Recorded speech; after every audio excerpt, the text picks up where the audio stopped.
U.S. President Donald Trump on Wednesday threatened severe consequences if Russia's Vladimir Putin blocked peace in Ukraine ahead of their meeting in Alaska Friday.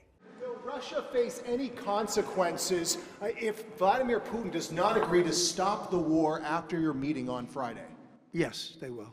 Yeah. What will the consequences There will be be? consequences. Sanctions, tariffs? There will be, I don't have to say, there will be very severe consequences, yes. But Trump also said it could set the table for a quick follow-up that would include Ukrainian President Volodymyr Zelensky.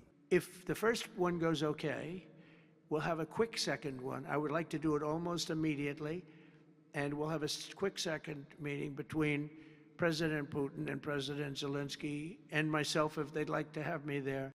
European leaders and Zelensky spoke to Trump earlier in the day in a virtual meeting, stressing the need to protect Kyiv's interests. Russia is likely to resist Ukraine and Europe's demands strongly, and previously said its stance had not changed since it was set out by Putin in June 2024. We had a very good call. He was on the call. President Zelensky was on the call.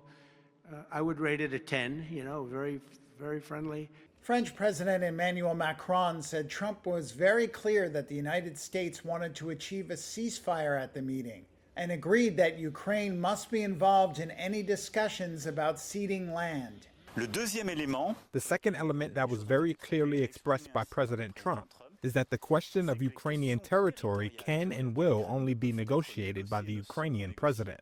This is the position that we support, and it has been very clearly expressed by President Trump. And so this heralds our meetings in the future. Russian forces have made a sharp thrust into eastern Ukraine in recent days in what may be an attempt to increase the pressure on Kyiv to give up land.